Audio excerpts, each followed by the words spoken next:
we have actually fought for centuries about reading, about what reading is, what skilled reading is, how kids learn to do it, and what's going wrong when kids are having a hard time learning to read. And we fought about how they should be taught, what all of our assumptions about how that happens, what that means about what we should teach. The biggest sort of dog in the fight, that might not be the right metaphor, is phonics. We've been fighting about phonics forever. And that's a problem for a bunch of reasons. But phonics is kind of a proxy for like a much bigger kind of debate that's been going on. And it's really between one idea, which is that learning to read is basically a natural process, like learning to talk. We learn to talk pretty much naturally, as in baby's born, put him in an environment where people speak to him or her, read to him or her, he has a chance to speak back. And unless that child has a hearing problem or some other kind of pretty major cognitive deficit, that child is going to learn their spoken language and is going to learn it pretty well, actually, by the time they go to kindergarten. So kids know a lot about their spoken language when they go to kindergarten. What they don't know is how to read most of the words they know how to say. So one assumption about reading for a very long time is that it essentially mimics kind of the process of learning to talk. That as long as you give kids books, read to them a lot, motivate them to want to read, that they will figure out what they need to know about how to read the words. And so the fights about phonics were really about this question of whether or not you need to teach kids how to read words or whether they will learn to do it on their own as long as you create an environment in which they want to learn.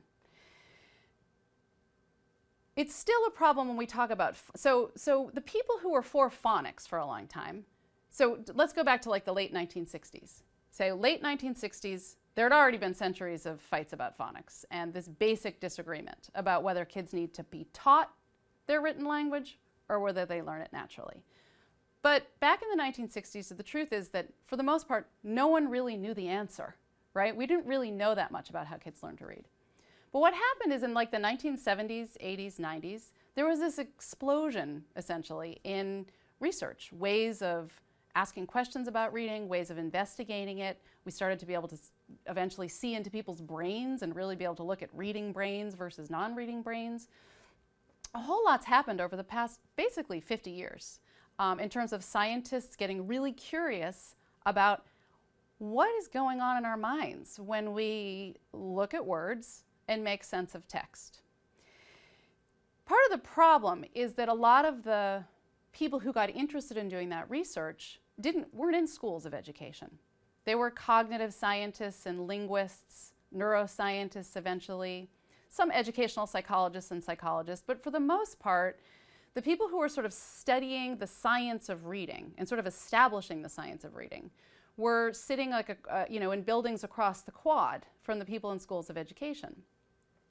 Tons of research was happening in schools of education too about reading and how to teach it. But what was happening is these cognitive scientists and others were actually kind of taking on some of the assumptions that were being made in schools of education. They were kind of getting curious about this question, like, is it true that we sort of basically learn to read naturally? Like, how does that process work?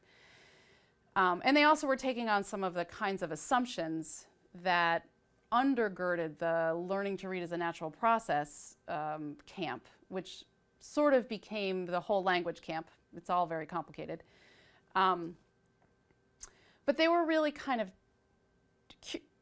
some of these researchers actually took on these ideas thinking they might be right. Like they started with their hypothesis, which is what you do in science, thinking that some of these things might be right, and some of them were surprised that they turned out to be wrong.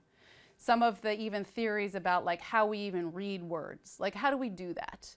And so the idea and the sort of more learning to read as natural is that we kind of predict the words as we're going, and we use kind of our knowledge of language and what we already know, that when we come across a word we don't know, we sort of make a good guess about what it is based on what we know already about language. And that is, as we become better readers, we're actually doing more guessing and predicting because we're getting sort of better at language. And cognitive scientists kind of took that on and really found out that that's not true at all. that one of the hallmarks, one of the main differences between a skilled reader and someone who doesn't yet know how to read, or someone who really is struggling with reading, is that skilled readers can instantly and accurately identify thousands, tens of thousands of words. And that is actually one of the main things that makes them good at reading, because they know the words so quickly that it frees up space in their mind to focus on the meaning of what they're reading. So the kind of assumption of some people was sort of backwards. So the idea was that in reading instruction, what you want to do, because the goal of reading instruction, as we all know, is comprehension, right? We want kids to be able to understand what they read. Everyone agrees that that's the purpose of reading, and it's the purpose of teaching kids to read. But what happened is that I think people thought, because that's the end goal, we'll start there. So what we need, as long as we focus on comprehension right from the beginning, and we focus on getting kids to sort of love reading and want to do it, it'll all take care of itself. And what we forgot is the question of, if the goal is reading comprehension, how does a little kid get there? And that's what the cognitive scientists have been studying for 50 years. And they've come up with a huge number of answers.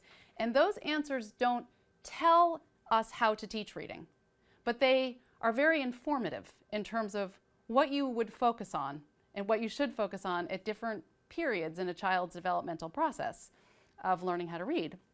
And they tell us some things about reading that turn out to be, if you look at how reading is taught in schools, and there's certainly no one way that reading is taught in schools, but what I found as a reporter is there's a set of assumptions about reading that is what sort of undergirds a lot of reading instruction.